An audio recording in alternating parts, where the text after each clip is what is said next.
the full Monte Sports Show. It is Taco Tuesday.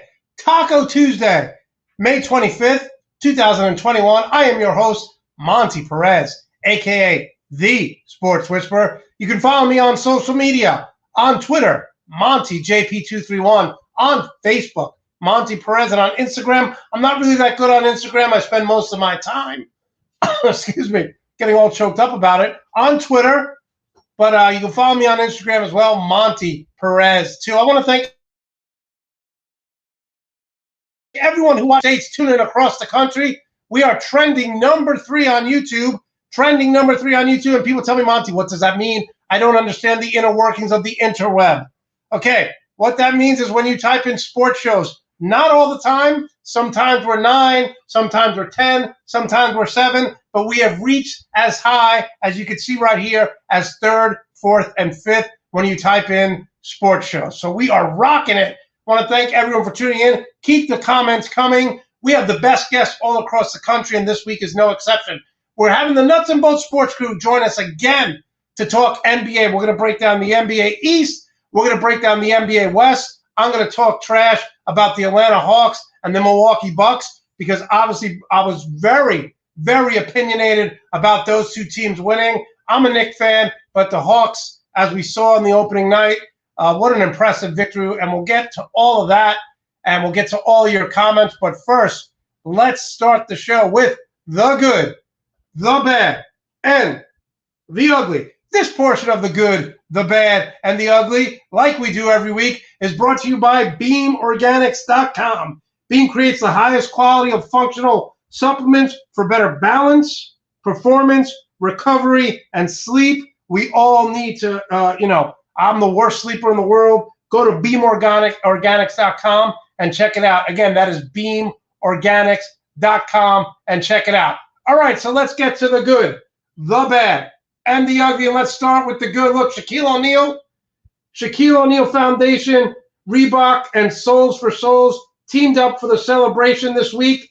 It's part of their mission to distribute 500 new pair of shoes to kids in need in Henry County by the end of the summer. The former NBA superstar and current NBA analyst. I love this picture right here. Check this picture out right here. Steve Nash, Shaquille O'Neal, and Grant Hill.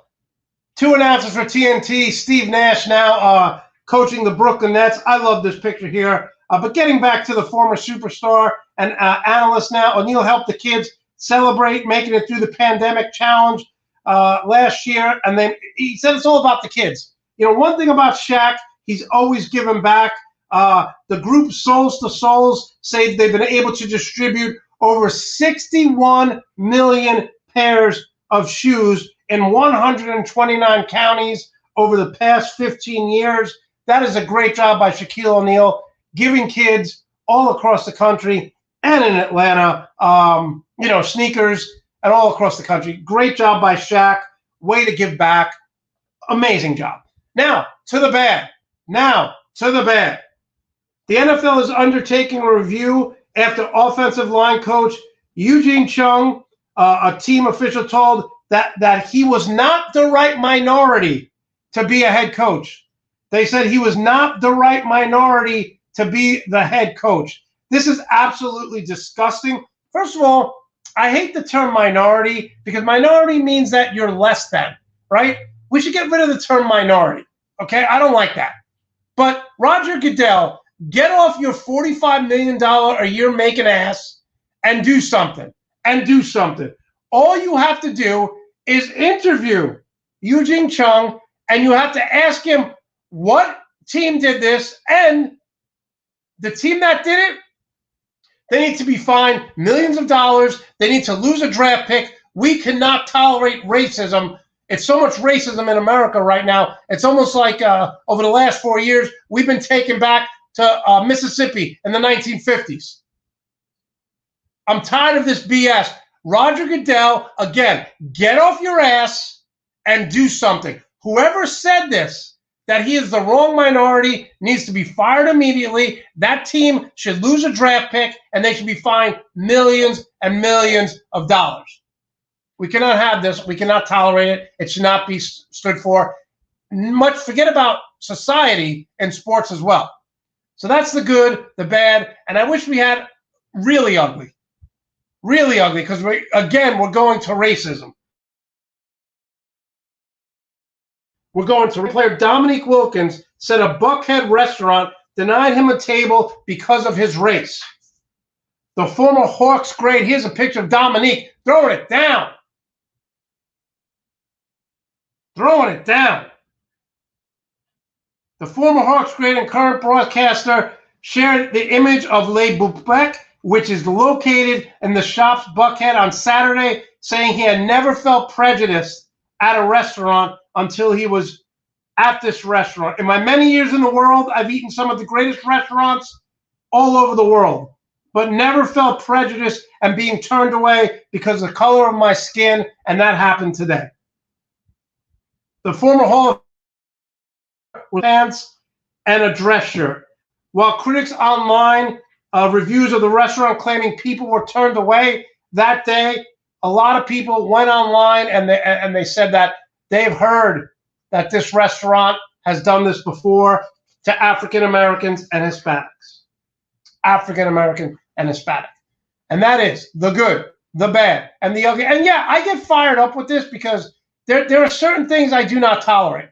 Okay, I do not tolerate when a player beats up a woman, domestic violence. I will not tolerate that. And I do not tolerate racism in any form. So, again, Roger Goodell with this Philadelphia Eagle offensive line coach, it's real simple. All you have to do is ask this gentleman, who did you interview for and who said that, and the problem will be resolved. The problem will be resolved. All right, let's do something we love to do. Let's surf the crowd. Yep. George Floyd, yep. Yeah, I am fired up. How can you not be fired up when my Atlanta Hawks are now kicking butt? How can we not be fired up? And let's bring on the Nuts and Bolts Sports crew. All right, guys, let's come on. Let's start with you. Tell us who you are, for what you're all about. We'll start right here with you, Randall. Oh, Randall, we can't hear you. It's Randall Gim here from St. Paul, there Minnesota. You go. About a couple months into my tenure at the Nuts and Bolts Sports crew. So I'm feeling very welcomed here and got a couple articles in as well. And I'm more excited to talk every day with you guys. So everything's been going great, and I'm happy for more. And Randall, what is your Twitter account now up to? We got 19 followers. And then we got, how many is that? It's like 14 since I was last on with you, Monte. So okay, we got to get you more. I owe you. We got to get you more. We have to get you 100 by the weekend. Jersey boy, how are you? Hey, how's it going, everyone? My name is Edwin Duodu, recent graduate of Rutgers University, Newark. Also been a part of the MBS crew for about a couple of months now. Love sports, and I'm once again happy to be on the show again. Love having you guys on. We might have Jeffrey join us in a little bit. He was at the Milwaukee Buck game last night. Let's get right to it, guys. I'm going to start with this because this is something, obviously being a LeBron James fan, you know, he had a narrative of him not being a clutch player early on, but it's not true. It's not true. LeBron James has hit, over the past 25 years, they did a study. LeBron James has 99 game-winning or game-tying shots in the last minute. Kobe Bryant is first. He's had 101. If I'm picking my three top guys that I want the ball at the end of the game, it's going to be real simple. It's going LeBron. Then it's going Damian Lillard when he waved bye-bye to Paul George here. Love that one. And then I'm going Kevin Durant. Edwin, we're going to start with you. Who are your top three? It's actually, to be honest with you, it's funny you mentioned that because LeBron, for me, early on in his career, I didn't think he was as good as a player as we made him seem to be. But, you know, he has proved me wrong in the recent years, in recent games for that matter. So definitely got to go with LeBron. Damian Lillard, we all know what he does throughout the whole regular season. It's kind of a little, stretch to say that he's a clutch player when he doesn't really show up in the playoffs as much as you would want him to. But, you know, he's still a guy who can hit big-time shots. And as always, we have Kevin Durant, KD. We already much know how much he gets down on the court and how he can hit the game-winning shot anytime he wants to. out of all the 3 Nets players, James Harden, Kyrie included, you got to give the ball to KD. Doesn't matter what form they're on. I'm giving the ball to KD regardless of what happens, and I live and die by that shot. So those are my 3 top guys. I'm surprised that you chose those guys too. But honorable mention, I definitely would give it to Luka, by the way, but I won't get into that later. But those are my 3 top guys right there. Hey, you bring up a great point with Luka. I just think he hasn't done enough. His resume is not enough. But you know what?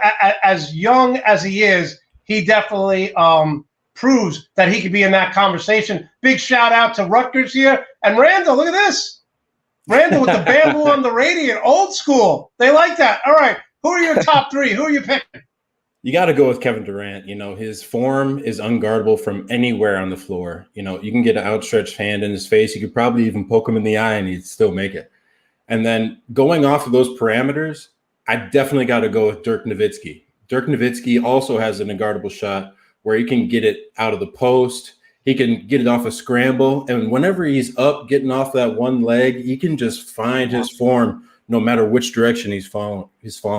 And he's done it in some of the biggest moments. So, and then when we're talking about biggest moments, listen, what you're saying is 100% correct. But I'm just trying to go with players who are playing right now. Dirk Nowitzki had the most impossible jump shot. It's a lot like Kristaps Porzingis. You can't block that shot, along with Kareem Abdul-Jabbar, the sky hit. So that's a great point about Dirk. But let's try and keep it with just the players who are now.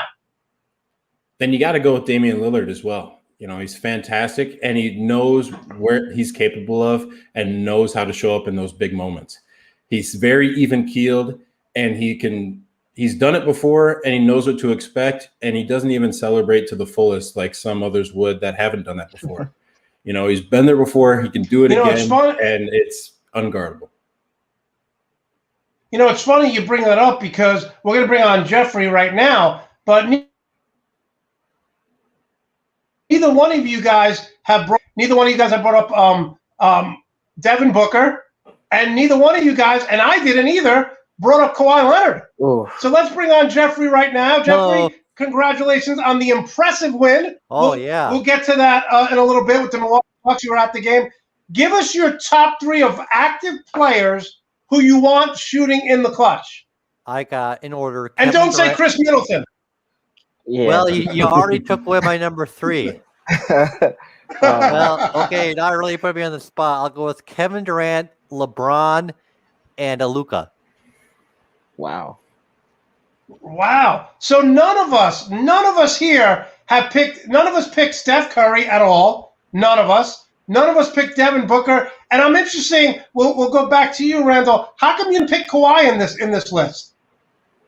Kawhi hasn't just shown up this year. He's been kind of flying under the radar, from being perfectly honest. He's been doing his normal production, but that's just about it. He hasn't been very extraordinary. And he also hasn't had very many big moments. He's always been playing at that Kawhi level, but there's just something missing from this year, that intensity that I just haven't really seen it this year. Yeah,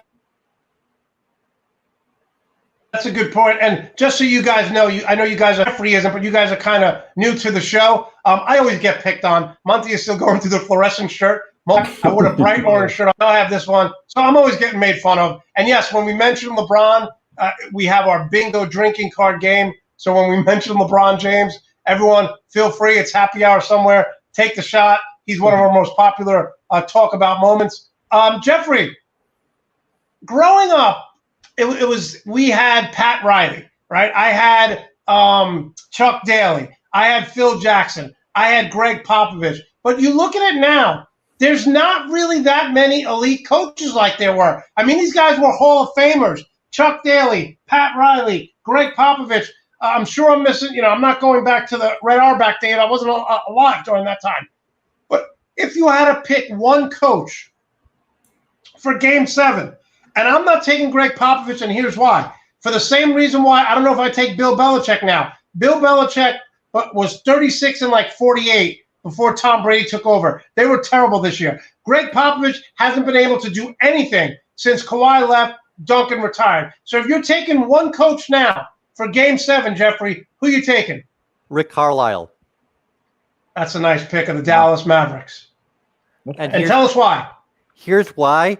just because they haven't had that much playoff success between Dirk Nowitzki's golden days and Luka Doncic now, but he has so much experience. He has coached over 1,400 games with almost 800 wins, and he has a way of seeing the game that not everyone does. I watched the broadcast when the Mavericks beat the Lakers. He said the first 5 minutes of the game are crucial. I was like, what are you talking about, coach? It's the last 2 minutes, but the Mavericks are 28-0 this season when they're leading after the first quarter, because the first quarter sets the tone for the rest of the game, and you can't dismiss that. So he has the respect from his players. He has a lot of experience, which is really important. And unlike, as you said, Monte, Greg Popovich, his teams are still doing well right now, even with the large number of years he's been in the league.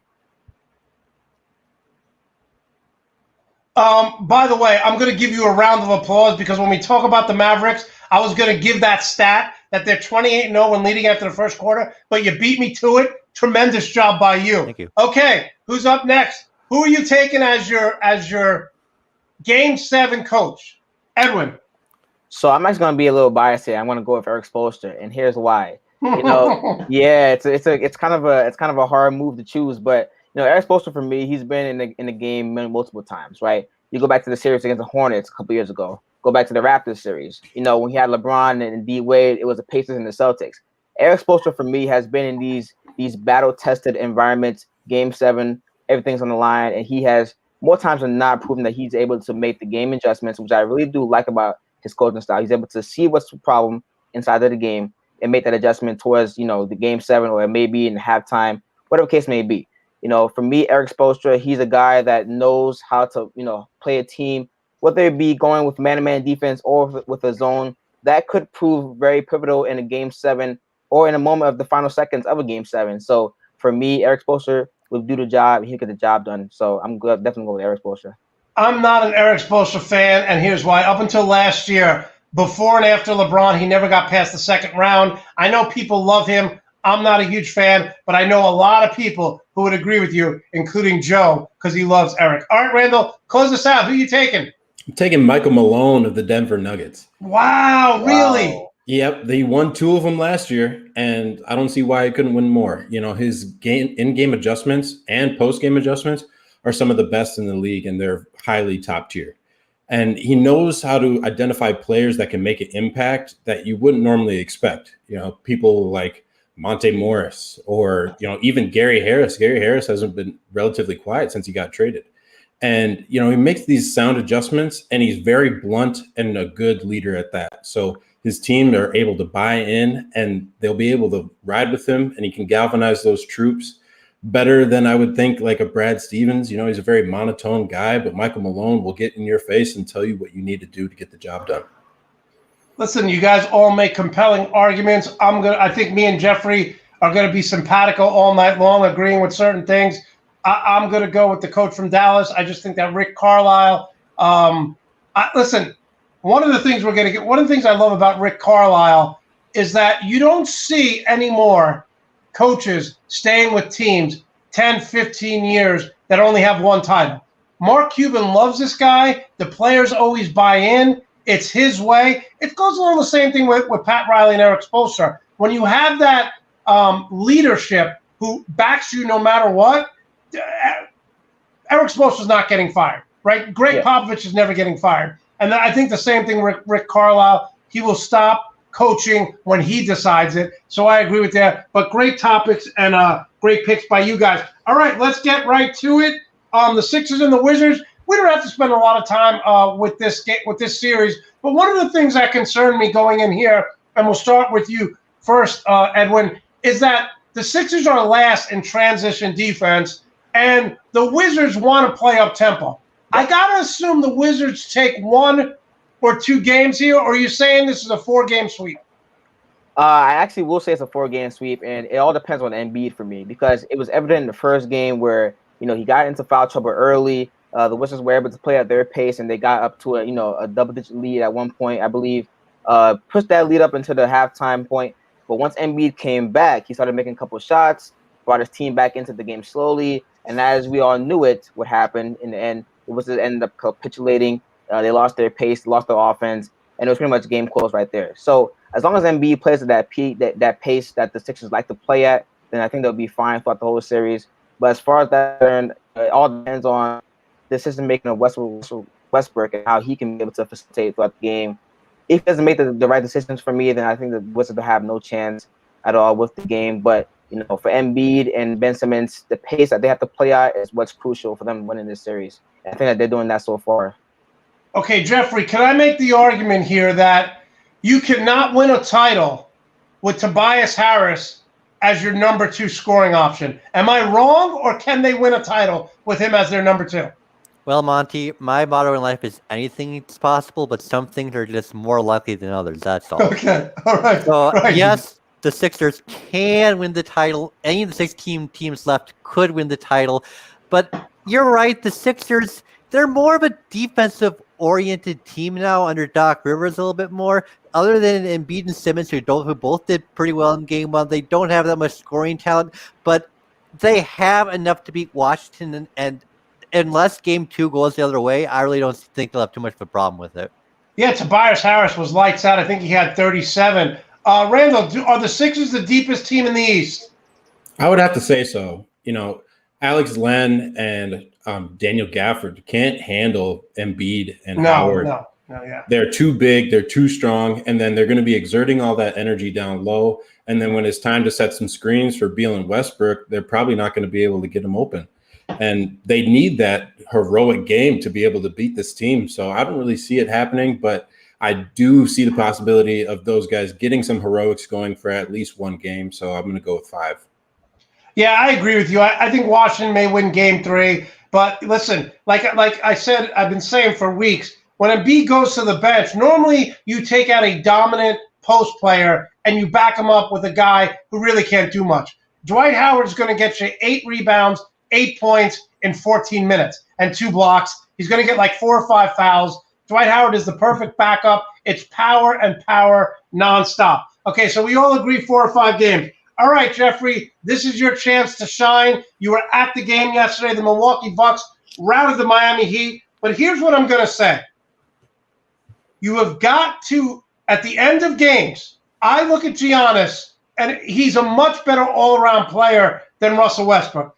But in the first 3 quarters, I'm going to Giannis. The last 2 minutes of the game, I'm going to Drew Holiday or Chris Middleton because Giannis will over-penetrate. And that 10-second violation on the free throw in Game 1, I wanted to lose my mind. And he went 6 for 13. He was terrible at the free throw line. Are we at the point now where in a close game, Giannis is going to be a decoy?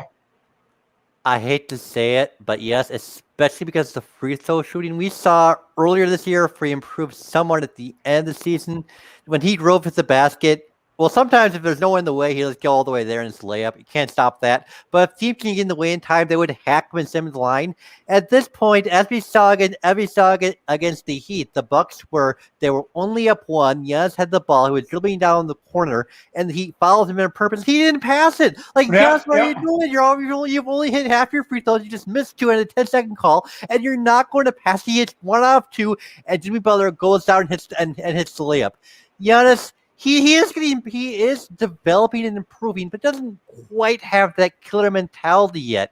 As we saw, I say in Game 2, I don't know if you guys saw it, but you can see on Twitter, he was kicking the basketball like it was a soccer ball. He was so relaxed. You know what that reminded me of? When Tom Brady in his first Super Bowl spikes the ball, he flips it. Like Giannis was something happening after Game 1. It's almost like all the pressure has been taken off them. Yes, here's my experience, Monty. What I've seen a lot following sports over the years, that in situations where the road team has a really good performance in Game 1 and can't quite get the win, the home team in Game 2 wins much more convincingly. That's what we saw. The game was over. As I talked about Rick Carlisle, it was over in the first 2 minutes of Game 2 because Giannis comes out and hits a 3. The first possession, yes. Just a gut punch to the Heat. Heat miss.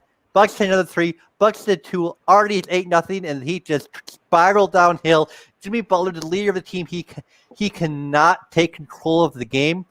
And the Bucks, they believe they can win, which this sounds like something out of High School Musical or something, but believing you can win is a large part of the battle in the NBA playoffs. No, great point. Randall, now I'm going to say this, and you may think I'm overreacting, but should the Heat be fined for wearing these yellow uniforms? What the hell was happening there? The Heat, all the years watching the Heat, what was this yellow uniform? I have no idea what those yellows are. Yellow is the worst color that you could put on a shirt or a car. Wait. Hold on, Randall, because you just said yellow is the worst color you could put on a shirt. That is correct. Wow. Oh, Wow. From the people on my show. So, Randall, all kidding aside, can the Heat win 1 or 2 games here? I don't think so. You got Middleton torching Robert Robinson, and he's not much of a guard. He's not much of a guard that can defend most positions. And so Middleton's going to have a feast on that. And the Bucks were also giving 34 assists on that game. So the ball moves faster than the player, and the Heat's defense, no matter how good it is, they're not going to be able to outrun a basketball if they're passing it and making it that rate. So if the bigs have to run people off the three-point line and box people out to get some rebounds, I don't see it happening. The Heat probably, this is just a missed season for them, and hopefully they'll be able to get back to the drawing board for next year. No offense, Edwin. Now, Edwin, listen, my thing with the Heat is everything went right last year. One of the reasons why those young guys played so well in the bubble is they didn't have to travel. They spent their whole first season, second season in Florida, and then they're in Orlando. And if you notice in the bubble, a lot of young players really shine because they said they were having the best time. A lot of them weren't married. It was like an AAU tournament. They go play basketball. They go back to their dorms. They play video games. But I think the Heat, everything went right in the championship. Now, here's the deal. They lose in 5 and 6. Let's say even if they lose in 7. Are you trading the big young 3 to get a veteran? Or are you trading 2 of the 3? I would play Tyler Hero more over Duncan Robinson. And do you think in Game 3, Eric Spo changes his starting lineup? Maybe go ahead. Yeah, I mean, I would trade Tyler Hero. He would probably be the most tradable piece or the tradable asset on the team as of right now. I wouldn't really touch Bam or Jimmy Butler just of yet, but even though we have to look towards the future, they are our immediate future as of right now, so I wouldn't touch them. Monte, going off of the first 2 games, I was so proud of the way we played the first game. It was just a last-minute shot that I felt as though it was a tough shot, really good props to Chris Middleton, but he hit it. And, I thought that we would come back stronger in the second game, and that obviously didn't happen. But this game right here, Game 3, is very crucial to me, right? It's a game where we have to protect home court, and I do think that, obviously, if you don't hit this with the bag and get in this Game 3 or get a victory at home, that this series is pretty much over. But, the Bucks did what they had to do. They protected home court. And it's now our job to do the same thing in Miami. So I'm looking for us to make the in-game adjustments that we didn't make in Game 2. We just were all over the place on defense. There was so many open shots. Forbes had about 6 wide open threes throughout the whole entire game. And, obviously hit them. I don't understand where these open looks were coming from. But for me, it can't be there. It can't be there in Game 3. Just cannot. So, Edwin, do you change the starting lineup and put Goran Dragic in and maybe Tyler Hero just to change things up, or he's not going to panic? So I would change it up, but I wouldn't put Goran Dragic in, actually. I would actually start Dwayne Dedmon, only because of the size matchup that we have, that we don't match up well with the Bucks. In the Game 2, we were second to every ball, right? They were out rebounding us. There was just moments where I felt like we weren't working hard enough. And Dwayne Dedmon, for me, I told you guys before the series started that this guy would be a catalyst for the whole series, and he has played. You did, and I made fun of you for that. You were right on. So I would definitely start him. The small ball lineup that we're going with in the beginning of the games wouldn't work against the Bucks because Brook Lopez and Giannis, for me, is not going to be enough for Bam to handle on himself. So definitely put him in the starting lineup and see where we go from there. Okay, Jeffrey, you were at the game, probably one of the funnest games you've been to in a while. How many people were at the game? And they said, I don't care how many people were there, it was so loud midway through the first quarter. Yeah, the capacity at Pfizer Forum is 18,000 due to local restrictions, and the Bucks agreed to have it at 50% capacity, so about 9,000, maybe a bit less than that. I don't think every fan made it, but Bucks fans, when the team is doing well, which for a long time they weren't in the Bradley Center era, but when the team is doing well, boy, Bucks fans get into the game. And the officiating, you wouldn't know because it's a 3-point game, but Bucks fans were awfully upset over some of the calls that went the Heat way. So you should have heard it like, refs, you suck. Refs, you suck. Oh my, nothing like that in playoff game. Fans need to get a little bit more creative, I think. Refs, you suck has kind of been recycled. Yeah, no, exactly. What really made me feel good at the end, Brandon Jennings' famous Bucks in 6, and the Bucks were actually swept by the Heat and LeBron in 2013. Now, maybe if we've come full circle because the chant at the end of the game was Bucks in 4. And if the Bucks win game 3, I think that prediction will come true. Yeah, no, listen, they played great. All right, we're going to move to, we were on the show last week. Loved having you guys on. Have you back on this week. And everyone picked the New York Knicks. And I'm a New York Knicks fan. But what I've been saying, and I don't understand because I listen to shows all across the country every day. People believed in this Knicks team, and I don't know why. You look at this Atlanta Hawk team, in every way, they have offensive-minded players. I mean, Bogdanovich hit a big 3. Hunter hit a big 3. On the road, this young team really, really played well. And here's the thing, guys. Here's the thing. People think I'm crazy for saying this. This Hawk team reminds me of a young Golden State Warrior team because they have shooters at every position, I think the Hawks win in 5 or 6. I knew Trae Young was going to light it up, and he did. So, Randall, let's start with you. Are you still thinking that the Knicks are going to win this series? I still think the Knicks are going to win this series, most definitely. Post-game, Julius Randle said he's not going to have another game like that. And I believe great players of his caliber mean that, and they will do that. He's been hitting the gym evenings, mornings, early mornings, late nights. He's going whenever he can get in, and he's making sure that his shot is pure and ready to go. Obviously, it wasn't for game 1, but I think that's just an off night for him. And if he does 5% better in that game, they come away with that win. And I also think the Hawks only had 6 turnovers in that game. They averaged 13 on the season. I doubt that will continue either. And Knicks missed a few free throws that could have kept them in the game as well. So I think that just didn't go their way down the stretch, and the Knicks will be able to correct that, hopefully get a good start in the first quarter and set the tone early. Here's why I think that the Knicks are done. Okay? You had Derrick Rose had this best game. You had Trey Burke come out of nowhere. When your bench plays that good and you lose, that's a bad sign. Yes, Julius Randle didn't play well. The Hawk team, guys, they are young, they are inexperienced, and they hit every big shot. That Bogdanovich 3 was huge. They couldn't stop Trae Young. And here's what I'm going to say, and Jeffrey will go to you next. You look at what they did on their last offensive possession. They put 5 guards out there, 4 guards and Danilo Gallinari. What does the defensive wizard do, the head coach of the Knicks? He puts in Taj Gibson, who wound up getting switched on. They exploited him, and Trae Young hits that. Then on offense, 0.9 seconds left, he has Taj Gibson out there instead of R.J. Barrett, and they run one of the worst inbound plays I've seen. So for all this talk about Tom Thibodeau being a great defensive genius, when Atlanta went small, he still went big. And Trae Young had a wide open shot. And I love what Trae Young did. He just told the Garden crowd, shh. Like the poise on this young team, Jeffrey, I haven't seen it in a long time. Yeah, Monte, this is so impressive. I remember when Trae Young, he played at Oklahoma. I talked about short sellers last week. There were so many skeptics saying, hey, just some knockoff trying to be the next Steph Curry. There's no way he'll succeed. But he's found a place where he feels he belongs and the team believes in him. Nate McMillan, I think, is one of the most underrated coaches in the league because he came up short so many times in Indiana. That's because they had a very limited roster, and all the losses were like one-possession losses.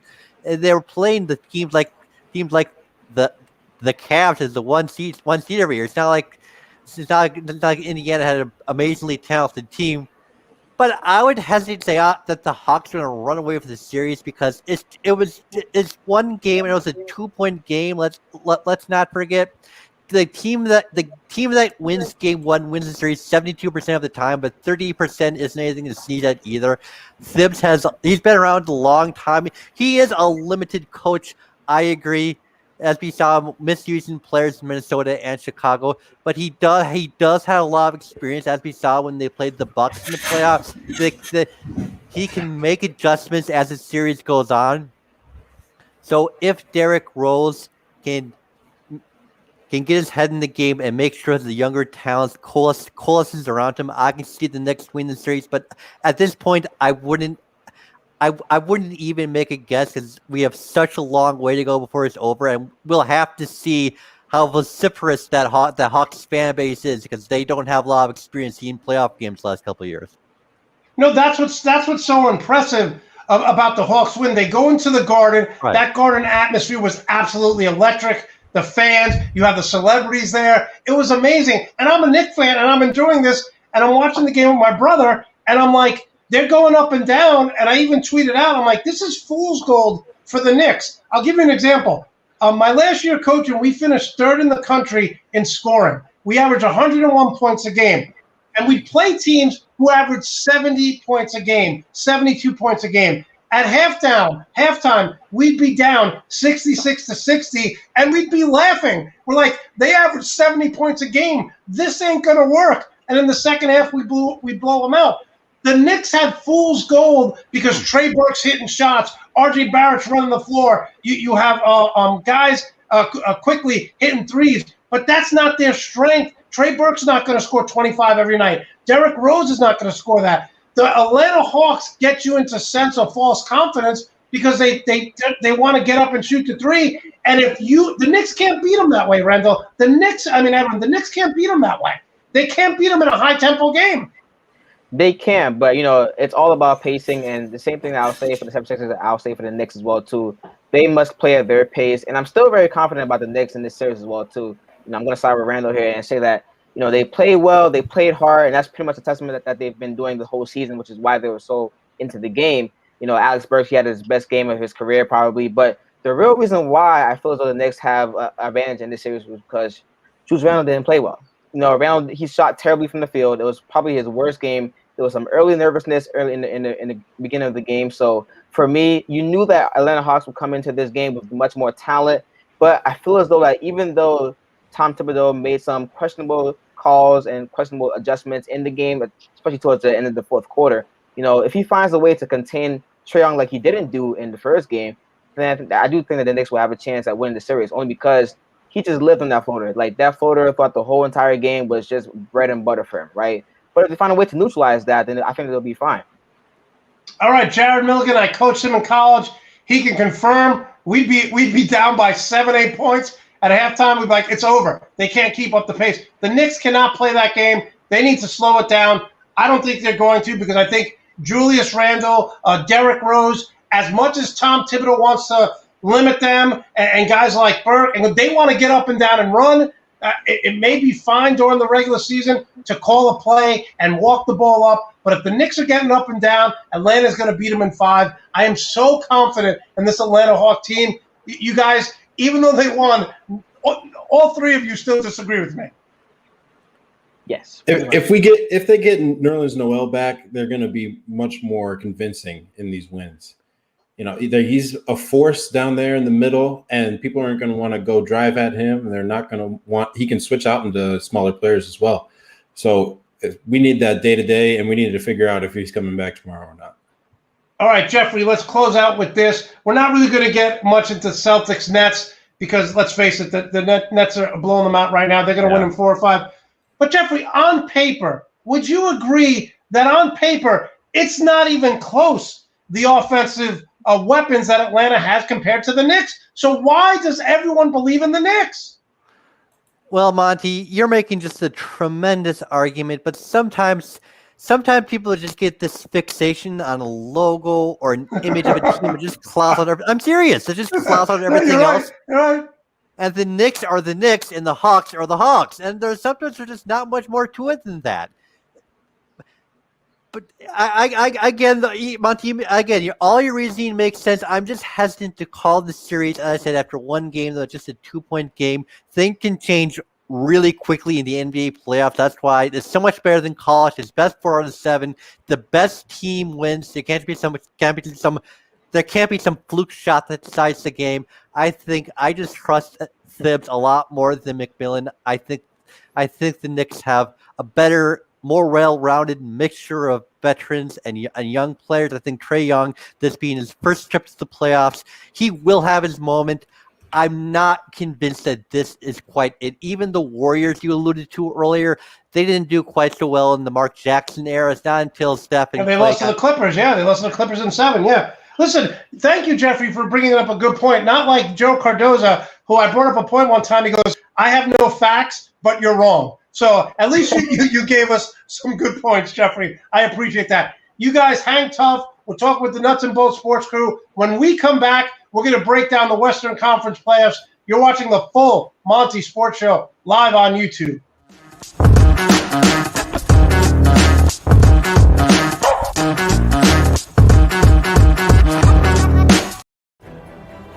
The Team Nuts and Bolts Sports Store is officially open. Log on to www.teamnbsmerch.com and get your t-shirts, hoodies, polos, all sizes available. Once again, log on to teamnbsmerch.com. Get yours today.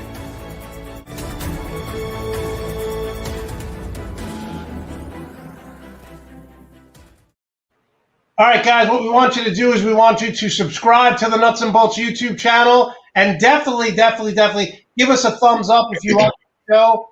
Subscribe again to the Nuts and Bolts YouTube channel and definitely give us a thumbs up for this particular show. All right, guys, let's bring everyone back in. We are going to be talking about the Western Conference Finals, Western Conference first round. Utah, Memphis. Listen, my boy, it's a little bittersweet for me because Quinn Snyder's a Duke guy. I'm a Duke fan, but I'm also, as you can tell by my background, I'm also an Oregon Duck guy, and I was so impressed with the way Memphis went into Utah, even though they didn't have Donovan Mitchell. So impressed with what Memphis did, and of course, my Oregon Duck there, Dylan Brooks. I'm going to start with you, Jeffrey. Can Memphis hang in? Because I think they can. Absolutely, they can, but the Jazz are not going to go away quietly. It's tough when you win the first game by a few points, and yet you only won the first game by a few points. Yet the Jazz, where they're a big time shooting team, they go by percentages. They were only 12 of 47 from downtown, and we can't count on them continuing that malaise for the duration of the series. The Grizzlies, they're really, for the longest time, even under previous coaching regimes, they're perfectly tailored for the playoffs. As we saw a couple years ago when they won the first round, took a 2-1 lead over the 70. No, the year the Warriors won the title, took a 2-1 lead over the eventual champion Warriors. They're just such a. I've seen them when they come to Milwaukee. They're such a physical, grinded out team. That's exactly what you have to do for the playoffs. But the Jazz are such a high percentage shooting team. I'm just hoping it goes at least 6 games, make it a very rare, tough 1-8 series. Edwin, can I make the argument here, okay, that if Donovan Mitchell doesn't play, the two best players on both teams are Dylan Brooks and John Morant. And obviously Dylan Brooks, let's get a little Oregon Duck here. Can I make that argument? Because, look, Jordan Clarkson's a fine player. But who else on offense are you scared of? Dylan Brooks shot 31. John Morant's been phenomenal. So can we make the argument that those two guys are the best two players on the court? Definitely. You know, last game, they combined for 57 points. You know, Dylan Brooks, for me, that guy is a beast. You know, I just want to give credit to him because he does it on both ends of the court. Definitely a defensive guy, a prospect, and he also does it. People need to start giving him respect. 31 points, like you just mentioned. You know, obviously you still have John Morant, who has been playing phenomenal this playoffs, and the playing as well, too. But for me, you know, I still do believe in the Jazz. Only because of the fact that Donovan Mitchell has not played yet. And if he doesn't play, I would give a good shout for the Grizzlies to win the series. But, you know, I'm still hoping and banking that he will come in game 2 and help them win the series. But also Joe Clarkson for me. Like, Jordan Clarkson needs to play better. 5 of 16 in game 1. That wasn't what the 6th man of the year should be producing, in my opinion. But for me, he has to come in this series and play a little bit more better, a little bit more composed. He was kind of a little wild with his shot selection in game 1. But, you know, and obviously also LQ to Rudy Gobert getting fouled out in the 4th quarter. So that was a big moment in the game. But I still do believe that this Jazz team is as much team and eventually when Donovan Mitchell comes back into the game, they'll be fine. Valanciunas has been great at center all year long. Randall, if the Jazz lose game 2, is this series over? I don't think the series is over. We've seen teams lose 2 and then get 2 right back. And then, especially if you're going back to Memphis, I'm not sure what their regulations are with their fans there, but I think the Utah Jazz can steal the air out of the building there. And the Memphis Grizzlies scored 62 points in the paint. Yeah. With Donovan Mitchell being able to get out in the perimeter and frustrate guys and then force them down to Rudy Gobert instead of Rudy Gobert having to run around and foul everybody, it's going to be tough, but Donovan Mitchell makes them more dynamic defensively and offensively.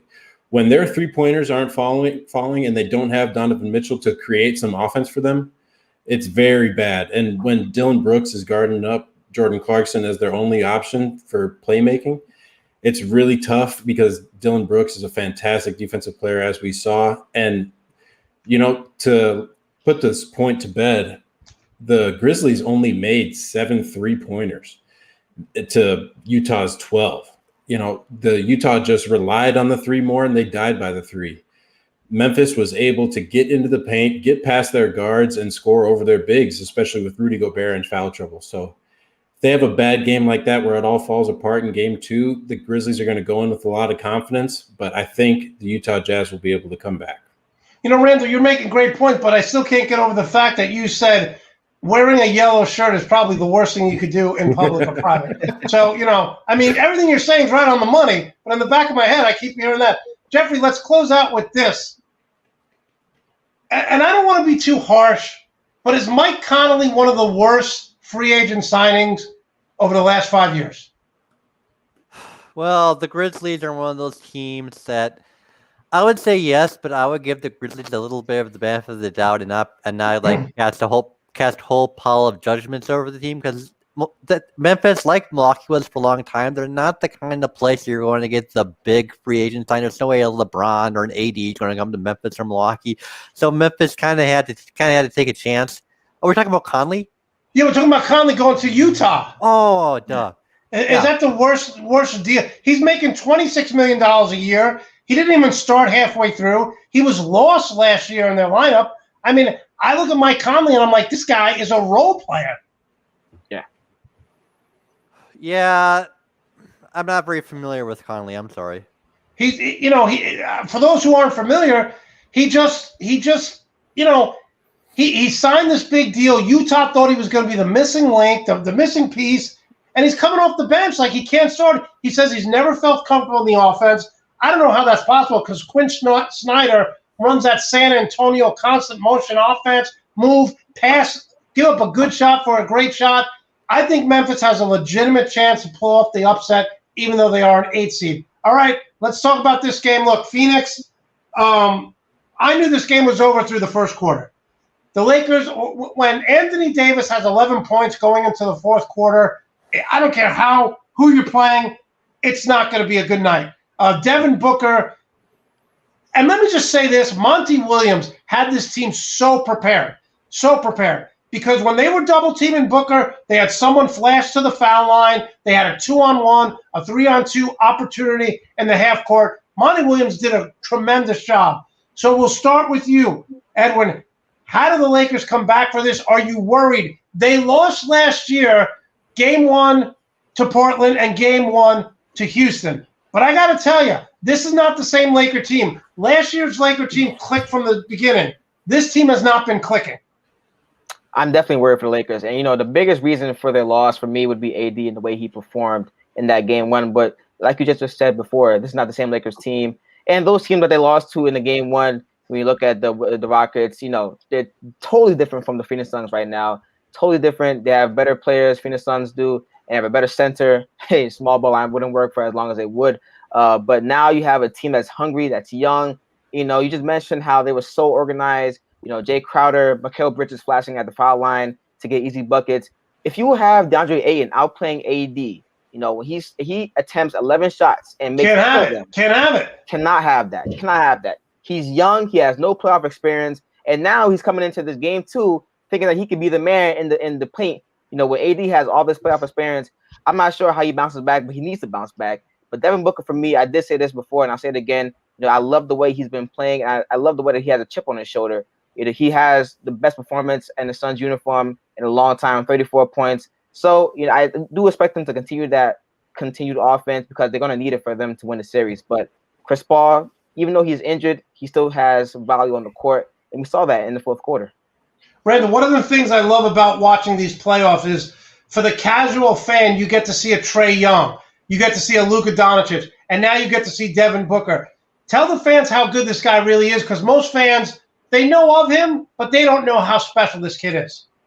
Everybody knows that he can score at all three levels, but if you watch him very closely and watch how he gets into his shooting motion, no matter which direction he's jumping from or towards, he's able to adjust his hands mid-air, adjust his sight, square his shoulders, and able to get those shots off, especially even with a couple inches of room. And this is similar to the Dirk Nowitzki take that I was having earlier, when their form is just so sound and so consistent that they know how to get to it no matter which way they're going to. And that's just highly unguardable, and he can get it over outstretched arms as well. And even if he's just snaking around the screen and the defender is just getting a hand up, he needs just that little bit of room to just get those shots off. And it was a very efficient night for him. And I expect him to stay consistent and torch those guards because they only have so many of those guards that can defend. Caruso and Schroeder, he's kind of iffy on the defensive end, but especially KCP, he's not really all there either. So he's going to have a field day with these guys. Jeffrey, the Lakers looked old. They looked slow. They looked uninspired. But we don't expect that for Game 2, do we? Well, Vegas knows what's up, especially with the whistleblower stuff and all the referee shenanigans. They have the Lakers as a 1-point favorite. As we said before, though, the Lakers did such a good job last year. They used that game 1 as a warm-up game until against Portland. They lost game 1. People were like, "Oh, Portland Blazers," and then the Lakers easily turned around and blew past them. And again against Houston. Houston won game 1. I was making such a big deal. Then the Lakers again turned around. But this year's Lakers, they haven't had as much time to develop as a team because Anthony Davis and LeBron both had injuries for so long. And game 1 looked especially bad. The Lakers, despite the fact they shot 17 free throws in the first half versus the Suns 0, the Suns still easily blew past the Lakers. They looked much more energetic. If anyone can turn it around, though, it's LeBron James. We've seen him so many times in the past. The Cavs to get off such a slow start to the season. LeBron turned up for a 50-point game, and the Cavs are on their way. If LeBron can step up the same way he did against the Warriors, take game 2, Lakers are right back in it. It's a very good point, but it just annoys the hell out of me because as a LeBron James fan, it's his 18th year in the league, and he still has to make the big shot. He still has to guard the best player down the stretch. He still has to get a triple-double. I just want LeBron to coast like Tom Brady did against the Packers when he threw 3 interceptions, and they still won the game. If LeBron doesn't have a monster game in game 2, this team's not winning, and it's his 18th year. What are we doing? How are we not building a championship team around him? It's so frustrating. All right, let's move on to the most compelling series, which, by the way, I'm really pissed off at the NBA. No disrespect to Utah and Memphis, but if you're going to show 2 games late at night, why are you showing the Lakers tonight at 10 and then the Clippers at 10:30? Show the Utah game. Don't bring those 2 marquee matchups, the Suns and the Lakers and Dallas Clippers, on the same night, going up against each other. They should be doing that with the Utah or Denver, Portland. But let's talk about, I love this, okay, and I tweeted it Sunday morning before my show. 1 minute into the game, Luka Doncic posts up Pat Beverly. He gets fouled, and he screams at Pat Beverly, "You're too effing small." Now, Patrick Beverly, who's supposed to be a scrappy fighter, tough guy, didn't say a word.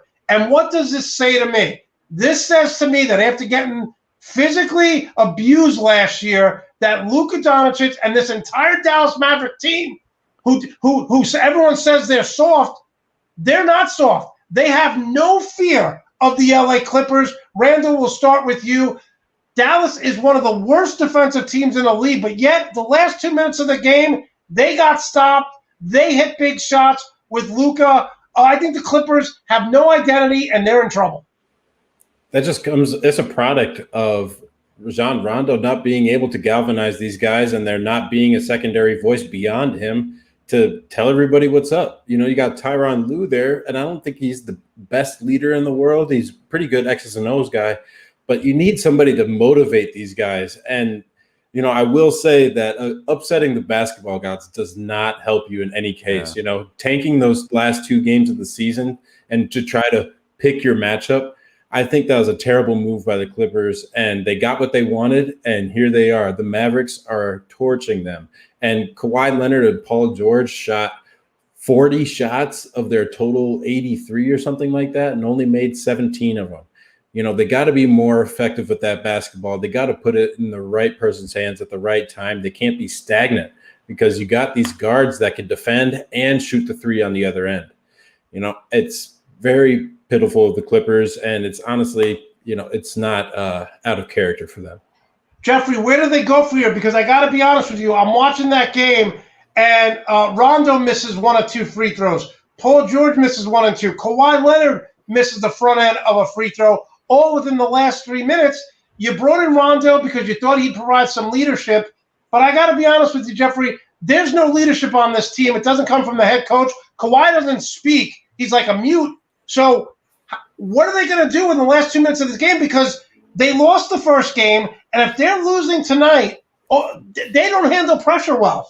Yeah, Monte, you make some great points. The Clippers, they're like one of the. I remember the Lakers team that had Steve Nash in 2013. They had all these hot players, and they got swept in the first round because you can't just have an all-star team. It's how the pieces fit together that matter, not how good the pieces themselves are.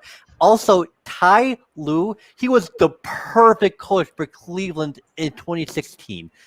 But that doesn't mean he's the greatest coach ever.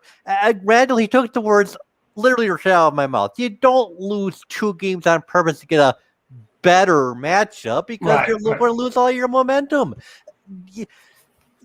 As you said, Monte, Kawhi Leonard, he just isn't the most vocal leader. He was perfect in Toronto because Toronto had a heck of a head coach, and they had a nucleus of players that had been improving for many years, and they were just ready to explode. And Kyle Lowry and Danny Green would do the talking, so Kawhi, just like Tony Parker, Manu Ginobili, and even Tim Duncan later on in his career, did it so Kawhi didn't have to talk. But Kawhi's not a leader. And Edward, I'm going to switch gears here because maybe I'm overstating this, but the first minute of the game when Luka gets the N1 and he looks right at Patrick Beverley and says, "You're too effing small," and no one said anything to Luka. No one went to defend him. No, Pat Beverley's supposed to be the tough guy, him and Morris, and they didn't say a word.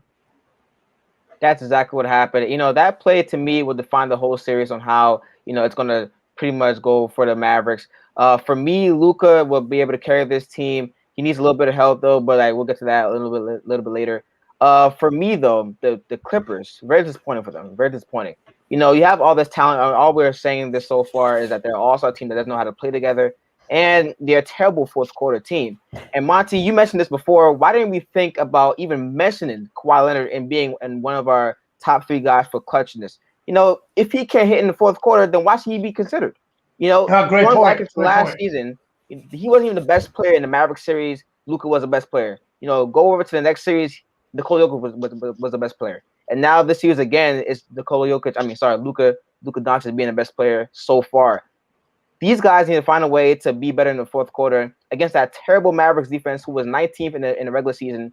And they somehow made them look like a championship defense in the fourth quarter because they were just so terrible with hitting shots. Like, it can't happen for them. And Kawhi Leonard, he needs to be better. But as you said before, they have no leaders. Even when Pat Beverley got scored on, he didn't say a word. You know, it was pretty much the tone that was set through that play right there. Right away. And you know what? I love Luka going after the toughest guy on the team and just saying you're too effing small. Like I don't know what happened to the Clippers, but it's almost like you could their aura and their toughness with Patrick Beverley and Morris is out the window. You know, let's face it, they lost Montrezl Harrell, they lost Lou Williams, who in his heyday, was scoring a point a minute off the bench. It's almost like the Clippers don't have a third or fourth gear. Jeffrey, let's close this out. I think the Dallas win this in 6. Yeah, I agree. The Clippers is sometimes, yeah, I'm the big numbers guy. Sometimes the team just has that essence of a champion, or they don't. And what we clearly saw from the Clippers last year, especially this year, they just don't. We talked about the Nets last week on the show. Well, we make it and we don't win. That's right. No, no, no, no, no, no, no. And same thing with the Clippers. They just don't seem to really want to win. It's coaching 101. You have to want it. And the Clippers, just between Kawhi Leonard and Paul George, their mind just wandering all over the place, not being focused on the game. They just don't have the passion that's needed to get all the way through, to win 12 games, get to the NBA finals. If they blow a 3-1 lead, where they have big leads in games 5, 6, and 7, how can we expect them to get past 3 terrific teams in the West to get to the finals? I never thought I'd see the day where someone tells Patrick Beverley you're too effing small, and he just shuts up and goes with it. Never thought I'd see the day. All right, let's move to what I think is the most competitive series, even without Jamal Murray. Listen, I love Michael Porter Jr. I love Damian Lillard. Obviously, the first game of that series, the Joker only had 1 assist, played much better last night. I think Portland, after they won that game, kind of didn't really show up last night. Randall, let's start with you. Does Portland go back to Portland and take 2 games, or are you expecting a game 5 in Denver to be 2-2? I picked Mike Malone to be my game 7 coach because of his perfect adjustments. And we see that with how they weathered the Dame storm last night. It was perfect how he was able to, keep his guys calm and not get overwhelmed with how Dame was playing. And they took control of the entire game. The Blazers didn't win a quarter. And, with the Nuggets being able to click on all cylinders like that and force the Portland Trailblazers to get 21 turnovers over the game, with no help from the rest of his team besides a mere 21 from CJ McCollum, you need more help for Dame. And Carmelo Anthony only got 5 shots and never really got into a rhythm. And he's a repeat and rhythm guy. He can, once he gets his form down a few times and with a decent amount of minutes, maybe 15, 20 minutes a game, we'll be able to see him torch up some players because not many people can guard the man. And so it's kind of weird because I didn't realize this till I was watching the game last night.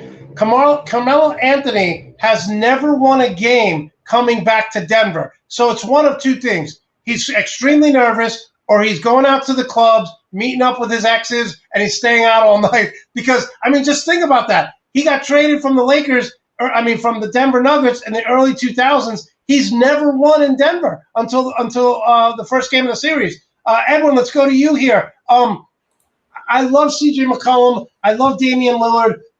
And Randall just hit it on the head.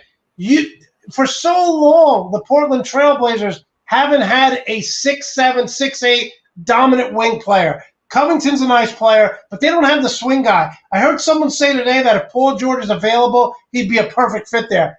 Is Portland still missing a key piece?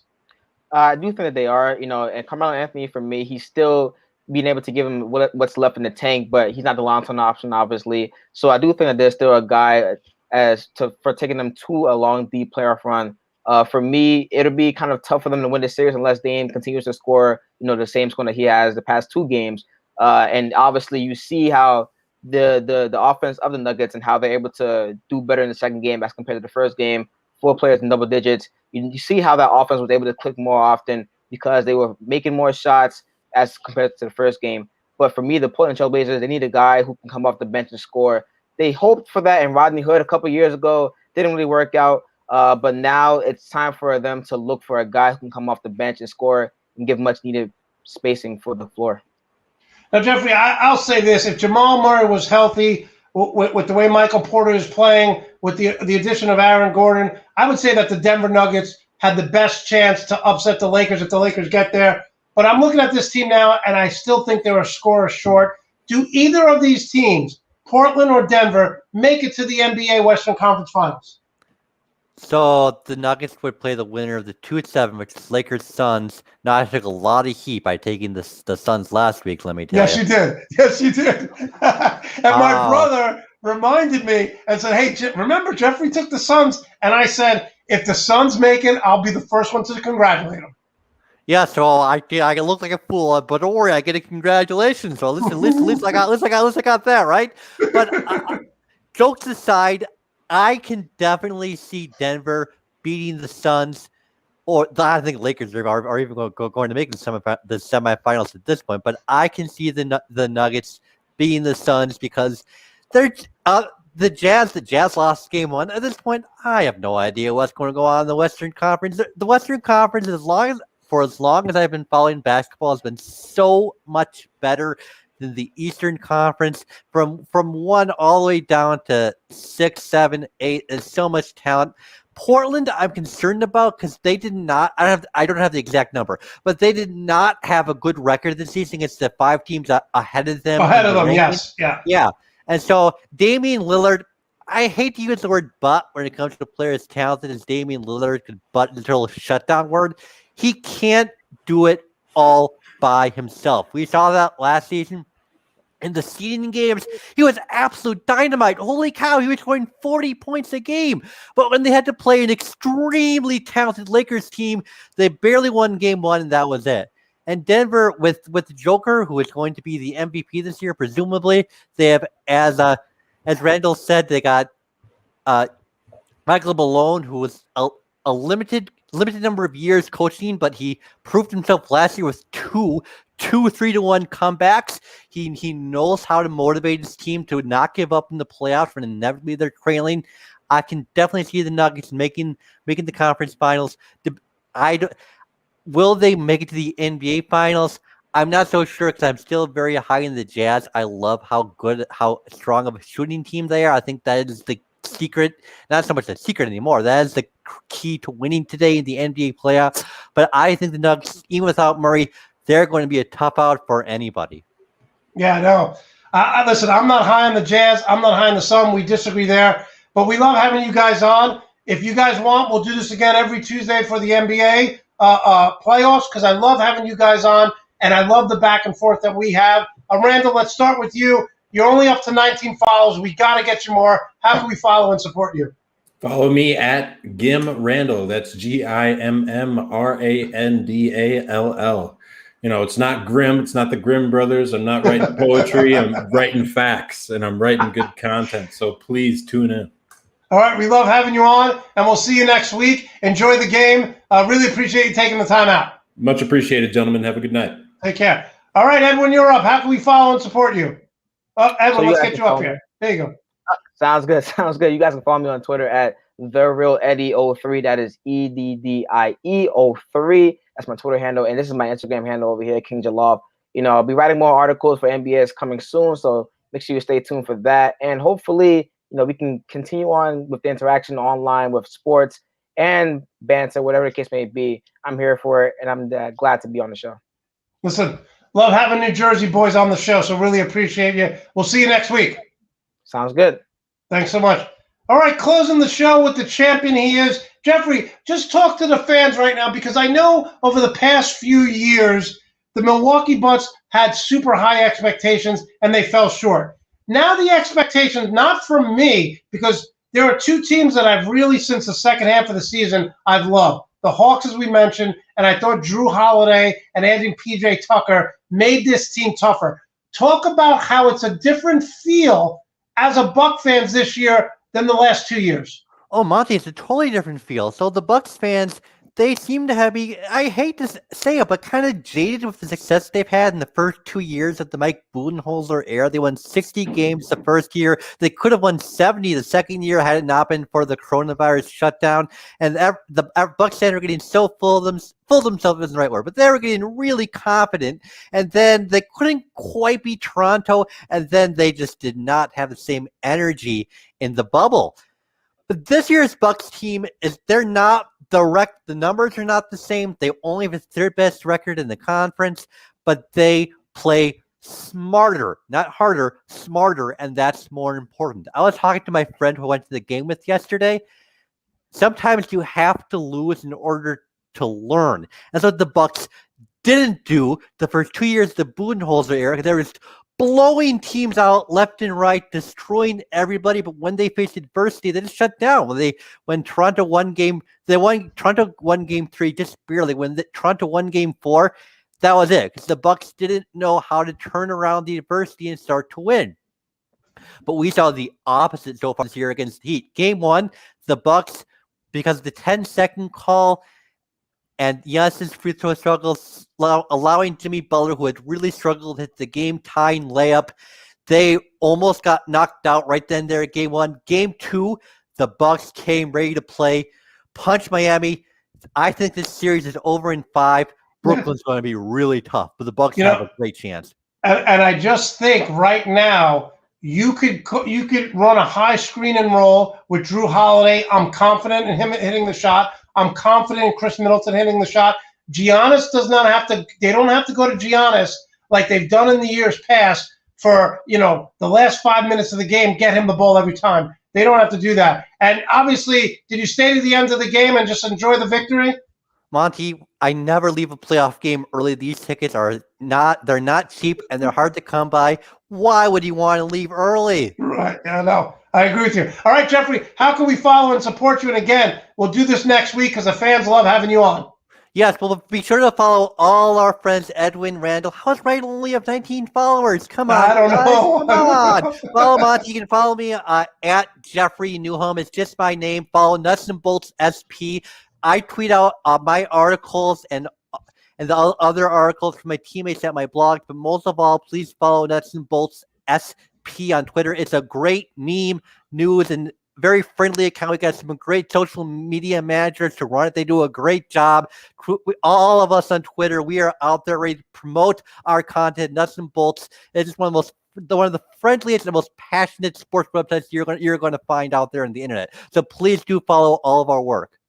Jeffrey, that's a commercial right there, what you just did. We're going to save that and send it to Joe because you just did a tremendous job. And what I loved about it, it's true. Guys come on this show and we could disagree, but we're passionate. We believe in just talking sports and providing great content. Really appreciate you coming on, and we'll see you next week.